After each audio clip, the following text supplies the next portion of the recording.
Nomor satu mengajukan tentang landasan dan rukun pernikahan. Tolong semua dalam mengikuti dengan sebaik-baiknya. Silakan yuk.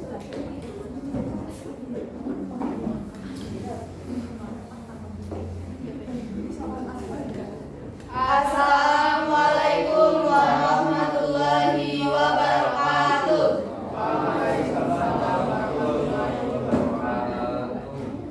Kami dari kelompok 1 yaitu akan menjelaskan tentang landasan dan rukun pernikahan. Namun sebelum itu izinkan kami memperkenalkan diri terlebih dahulu. Pertama, saya Valerie Aprilia Maulani absen 33. Saya Febri Rizik Abariki absen 14. Saya Ferdinand Hansi Kirana absen 9. Saya Restu Nurita Habibah absen 29. Saya Muhammad Taqwa Ibatullah absen 24. Saya Faik Akar absen 13.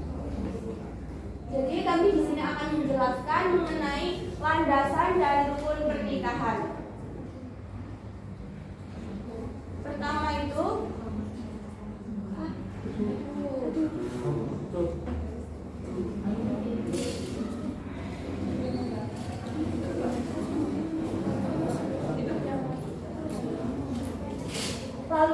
pertama ada pengertian. Menurut Islam, landasan pernikahan adalah perjanjian yang sah antara seorang pria dan seorang wanita dengan tujuan membentuk keluarga yang bahagia dan harmonis. Lalu landasan pernikahan, beberapa landasan pernikahan dalam Islam meliputi yang pertama yaitu persetujuan. Pernikahan harus didasarkan pada persetujuan yang jelas dan sukarela dari kedua belah pihak yang akan menikah, dan tidak boleh ada paksaan atau pemaksaan dalam pernikahan. Yang kedua ada mahar. Mahar adalah mahar atau emas kawin yang diberikan oleh pria kepada wanita sebagai tanda cinta, penghargaan, dan tanggung jawab pria terhadap keluarga yang akan dibentuk. Besar mahar ditentukan oleh kesepakatan antara kedua belah pihak. Landasan pernikahan. Ketiga, wali. Wanita dalam Islam memerlukan seorang wali yang bertanggung jawab untuk mengawalinya dalam pernikahan. Wali ini biasanya adalah ayah atau wali yang sah lainnya yang akan memastikan kepentingan dan hak-hak wanita terlindungi. 4. Saksi. Pernikahan harus disaksikan oleh minimal 2 orang saksi yang adil dan berakal sehat.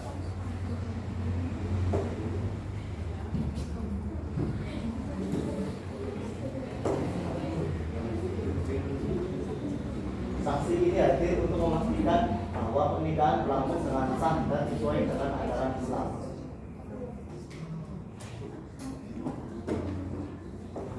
Yang kelima, kesetiaan dan saling pengertian. Pernikahan dalam Islam berdasarkan pada prinsip kesetiaan dan saling pengertian antara suami dan istri. Keduanya diharapkan untuk saling mendukung, menghormati, dan menghargai satu sama lain, serta bekerja sama dalam membangun keluarga yang sakinah, mawaddah, dan warahmah. Dalam kurung bahagia, penuh kasih sayang, dan sejahtera. Dalil berikut adalah beberapa dalil tentang pernikahan dalam Islam. 1. Quran surat Ar-Rum ayat 30. Dan di antara tanda-tanda kebesarannya ialah dia menciptakan untukmu pasangan hidup dari jenismu sendiri, supaya kamu dapat ketenangan hati, dan dia jadikan di antara kamu rasakan kasih sayang dan belas kasihan. Sesungguhnya pada yang demikian itu benar-benar terdapat tanda-tanda kebesaran Allah bagi kaum yang berpikir. 2. Surat An-Nur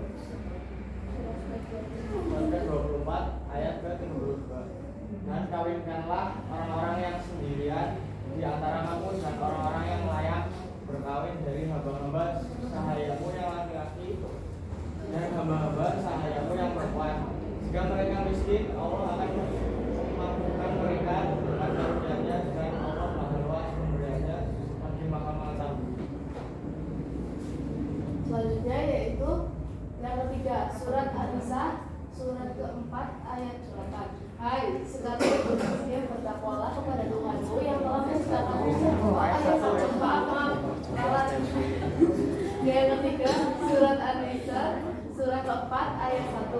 Hai, sekalian manusia, bertakwalah kepada Tuhanmu yang telah menciptakan kamu dari seorang diri dan daripadanya Allah menciptakan istrinya, dan daripada keduanya Allah memperkembang biakan laki-laki dan perempuan yang baik. Dan bertakwalah kepada Allah yang dengan mempergunakan namanya kamu saling meminta satu sama lain, dan peliharalah hubungan silaturahim. Sesungguhnya Allah selalu menjaga dan mengawasi kamu. Yang keempat, hadis riwayat Abu Hurairah. Nikahilah wanita yang penyabar dan jujur, karena sesungguhnya aku akan membanggakan jumlah umatku di hadapan nabi-nabi di hari kiamat.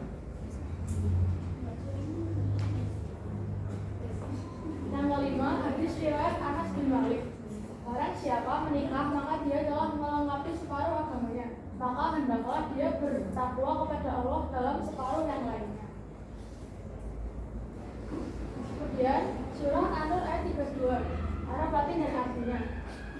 Wa'ang itu ayamaminkum. Artinya, nikahkanlah orang-orang yang masih membutuhkan di antara kamu. Juga dalil dari sebuah hadis yang diriwayatkan Makil bin Biasa. Dia berkata, aku pernah menikahkan adik perempuanku dengan seorang laki-laki yang sudah lama kemudian menceraikannya. Lalu ketika telah lewat masa iddahnya, laki-laki itu datang lagi untuk meminangnya kembali. Maka kukatakan kepadanya, aku telah menikahkanmu dan memuliakanmu, tetapi kamu menceraikan istrimu itu, dan kini kamu datang lagi untuk meminangnya. Tidak, demi Allah,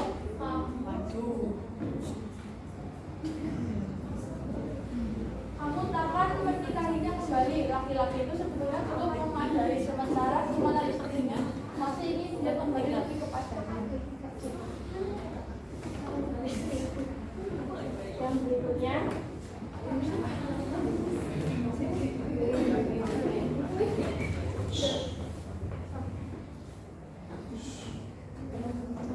maka Allah Subhanahu wa Ta'ala menurunkan wahyu kepada Nabi SAW.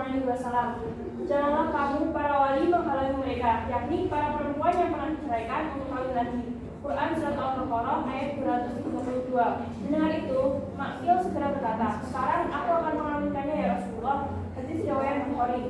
Ulama Ibnu Hajar berpendapat mengenai hadis berikut yang merupakan sebab turunnya Surat Al-Baqarah ayat 232. Baginya firman Allah itu adalah dalil yang paling jelas akan wajibnya ada wali dalam pernikahan. Menurutnya, jika wali tidak diwajibkan, maka penolakan Makil dalam hadis tidak berarti apa. Tetapi sebaliknya, justru Allah mewahyukan ayat ini kepada Rasulullah agar Makil tidak menghalangi adiknya untuk menikah kembali.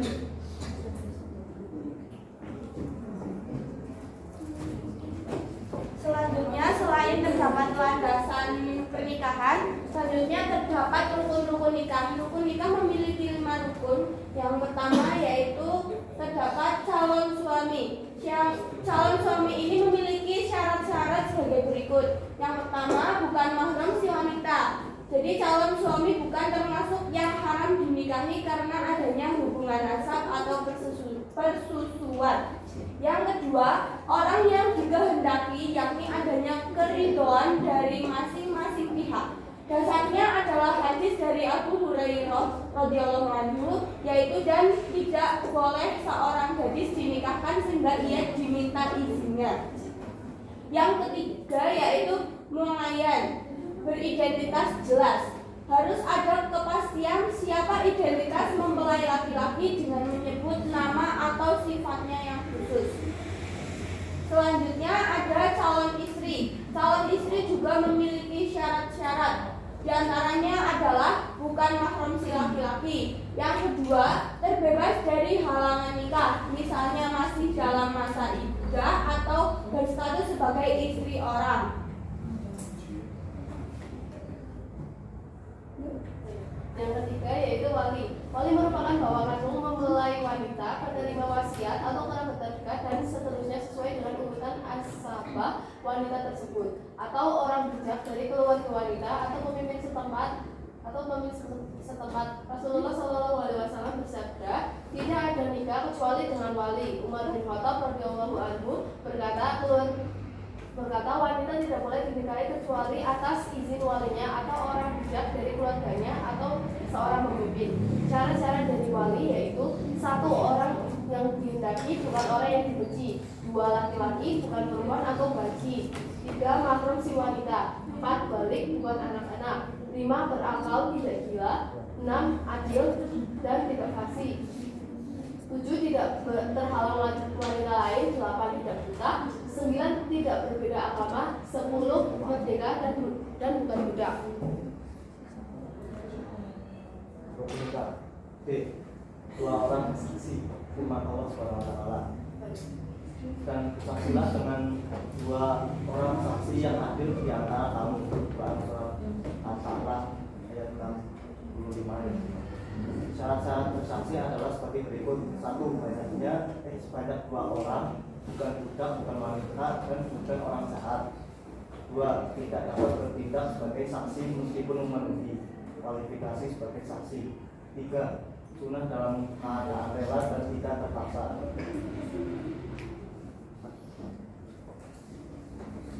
Pernikahan selanjutnya 3 atau ijab kabul. 3 atau ijab kabul yaitu perkataan dari mempelai laki-laki atau wakilnya ketika akan nikah. Syarat sifat adalah sebagai berikut. 1. Tidak tergantung dengan syarat lain. 2. Tidak terkait dengan waktu tertentu. 3. Bisa dalam bahasa asing. 4. Dengan menggunakan kata tasbih atau nikah. Tidak boleh dalam bentuk kinayah atau sendirian, karena kinayah membutuhkan niat, sedang niat itu sesuatu yang abstrak, sehingga akannya harus dengan ucapan qobliyatum nikah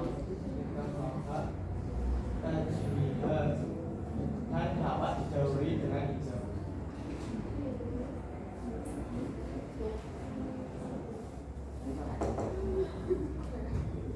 Tanggapan kelompok. Menurut kami, dengan adanya landasan dan rukun pernikahan dapat mendasari sebuah keharmonisan dalam rumah tangga karena di dalamnya tidak ada paksaan dari kedua belah pihak, sehingga jika rukun dan landasan Islam dijalankan, maka dapat tercipta sebuah keluarga yang sakinah, mawaddah dan warahmah.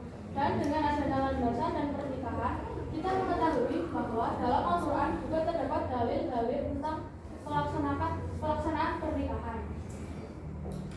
Thank you. Sekian dari kelompok kami. Apakah ada yang ingin ditanyakan?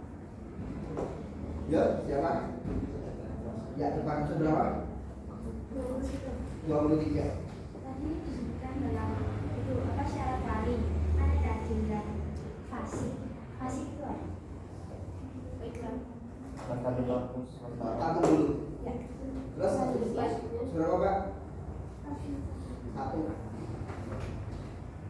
Tadi dalam wali nikah itu kan diharuskan dari orang yang bersama kita, kayak misalnya ayah kita. Terus kalau misal si anak perempuan ini mau menikah tapi dia masih punya ayah, cuma udah bercerai dan ayahnya itu udah nggak ngurusin anak perempuannya lagi gitu. Terus kalau misal mau nikah itu kan harus pakai warisan dan boleh digantikan sama yang lain nggak?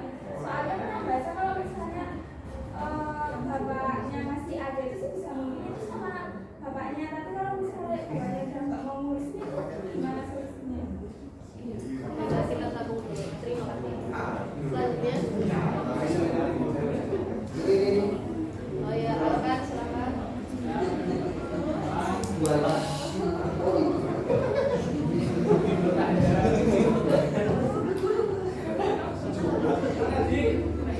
Ditulis kalau mahar harus dari laki-laki. Kalau misalnya laki-lakinya kurang mampu terus perempuannya kaya gitu, boleh nggak dari pihak perempuannya? Baiklah, kita Terima kasih atas pertanyaan-pertanyaannya. Kami akan menampung dulu pertanyaan tersebut untuk kami jawab.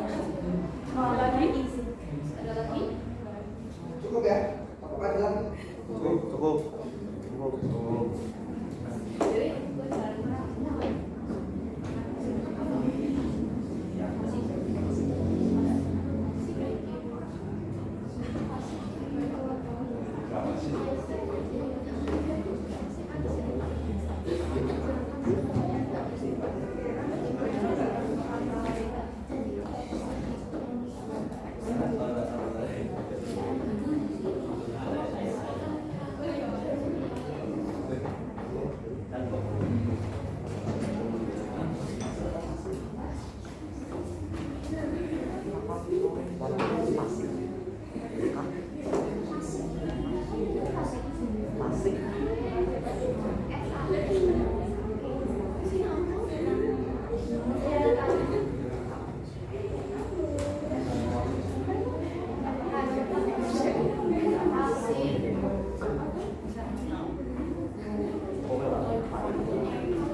Ya baik, kita akan menjawab pertanyaan-pertanyaan dimulai dari pertanyaannya Monik akan dijawab oleh Allah.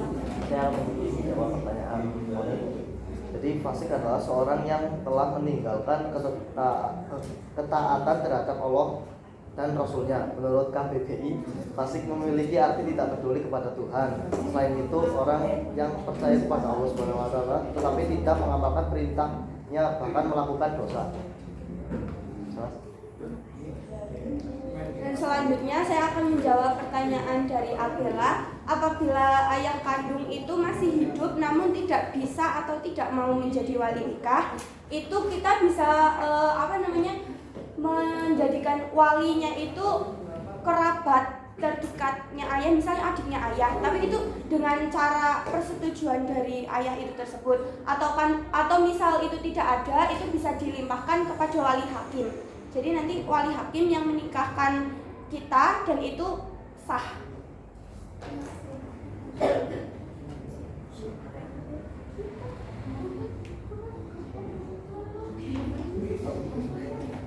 Dan selanjutnya pertanyaan dari Arkan, jika laki-laki kurang mampu untuk memberikan mahar dan wanitanya itu kaya, itu bagaimana?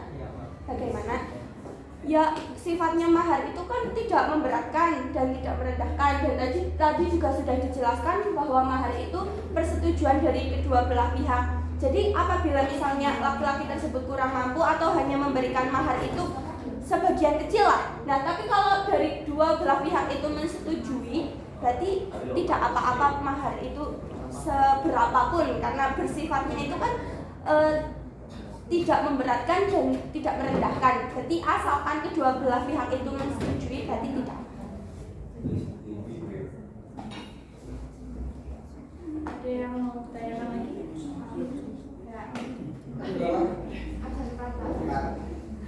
Nama saya Aziz Rita Ramadhani, agak depan. Izin bertanya. Kan sering didengar kalau misal ada perempuan orang yang hamil di luar nikah, maaf, itu gimana wali anaknya nanti kalau misalnya nikah, itu nikahnya pas kapan juga sih?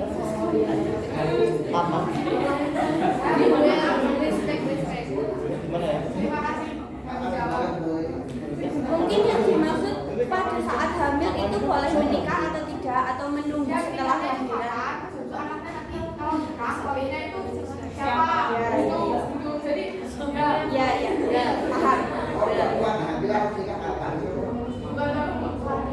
Jadi ketika mungkin wanita yang hamil di luar nikah ini itu dapat menikahnya itu pas saat lagi mengandung atau pas sesudah melahirkan. terus nanti wali anak si anak itu nanti itu siapa? Ya. Oh, anaknya yang wanita kandung di kanan itu. Iya. Oh iya. Izin menjawab untuk pertanyaannya kedua, yaitu anaknya itu wali nikah anaknya itu siapa. Jadi anak yang lahir di luar nikah itu nasabnya itu ada di ibunya. Jadi ayahnya itu tidak berhak menjadi wali nikah ataupun tidak berkewajiban menafkahi. Jadi ketika anak itu menikah, dia dinikahkan oleh wali hakim atau kerabat terdekat ibunya. Karena walaupun itu memang benar ayah biologis, tapi tidak mempunyai hak dalam nasab atau binnya itu nggak ada. Jadi binnya itu bin ibunya, bukan bin ayahnya. Walaupun mungkin sudah ditutup-tutupi itu menikahnya, tapi tetap sebenarnya kalau dalam itu tuh tidak boleh.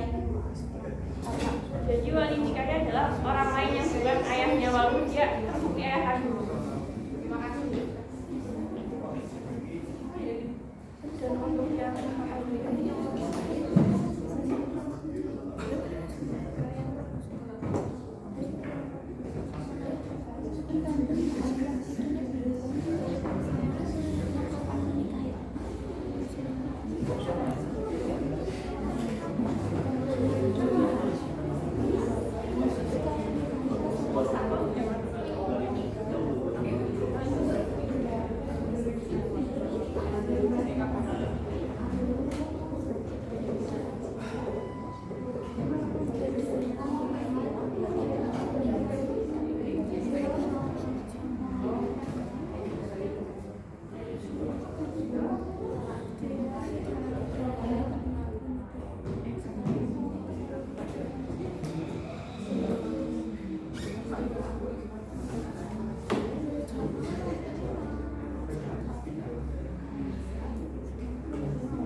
itu tidak diperbolehkan. Jadi ketika perempuan itu sedang hamil, maka mungkin buat menutupi malu, mungkin orang-orang biasanya melakukan pernikahan, tapi pernikahan itu tidak dianggap sah. Jadi setelah anaknya lahir itu diwajibkan untuk hijab ulang.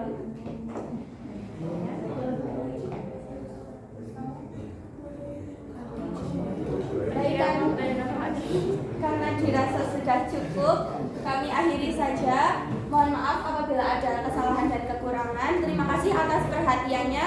Wassalamualaikum